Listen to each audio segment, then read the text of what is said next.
নমস্কার বন্ধুরা, welcome back to my channel ভুরি ভোজ। সামনেই 25শে বৈশাখ, তাই ভুরি ভোজে আজকের রেসিপি ঠাকুর বাড়ির বেশ কিছু সেরা রেসিপির মধ্যে অন্যতম একটি রেসিপি এঁচোড়ের কোপ্তা পোলাও। প্রথমে এঁচোড় সেদ্ধ করে নিতে হবে। এঁচোড়কে এরকম ছোট ছোট টুকরো করে কেটে নিয়ে সেদ্ধ করে নিতে হবে। এঁচোড়টা সেদ্ধ হয়ে গেলে এটাকে ভালো করে ম্যাশ করে নিতে হবে। এরপর পুরটা তৈরি করার জন্য কড়াই বসিয়ে তাতে তেল দিলাম। তেল গরম হলে আদা বাটা আর জিরে গুঁড়ো দিয়ে কিছুক্ষণ নেড়ে ছেড়ে ম্যাশ করা সেদ্ধ এঁচোড়টা মশলার মধ্যে দিয়ে বেশ কিছুক্ষণ নেড়ে চেড়ে মশলার সাথে সবটা মিশিয়ে নিতে হবে। এরপর দিয়ে দেব স্বাদমতো নুন, কাঁচা লঙ্কা কুচি আর কিশমিশ কুচি। এবার সব উপকরণ ভালো করে মিশিয়ে নিয়ে বাইন্ডিংয়ের জন্য দিয়ে দিতে হবে সামান্য বেসন। ভালো করে নেড়ে চেড়ে সবটা মিশিয়ে সবশেষে দিয়ে দেব ভাজা মশলা, মানে জিরে আর শুকনো লঙ্কা একসাথে ড্রাই রোস্ট করে গুঁড়ো করে নেওয়া, আর গরম মশলার গুঁড়ো।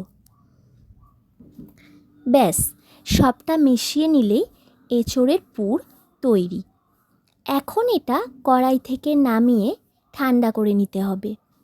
এটা যতক্ষণ ঠান্ডা হয় ততক্ষণে একটা বাটিতে গোবিন্দভোগ চাল নিয়ে নিলাম।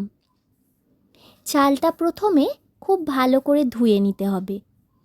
চালটা ধুয়ে নেবার পর এইভাবেই কিছুক্ষণ রেখে দেব, যতক্ষণ না চালটা ঝরঝরে হয়ে যায়। এঁচোড়ের পুরটা ঠান্ডা হয়ে যাবার পর এটা থেকে বলের আকারে কোপ্তা গড়ে নিয়েছি।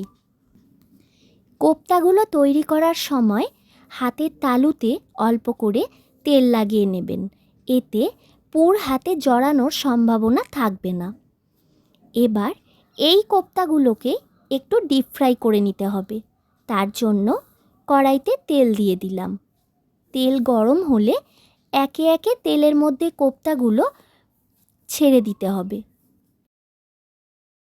কোপ্তাগুলো সব দিকটা সোনালি রং ধরতে শুরু হলে কোপ্তাগুলো তেল থেকে তুলে নিতে হবে এবং তারপর বাকি কোপ্তাগুলো একই রকমভাবে তেলের মধ্যে দিয়ে সব দিক উল্টে পাল্টে একই রকমভাবে গোল্ডেন ফ্রাই করে তুলে নিতে হবে। সমস্ত কোপ্তা ডিপ ফ্রাই করা হয়ে গেলে অন্য কড়াই বসিয়ে তাতে ঘি দিয়ে দিলাম।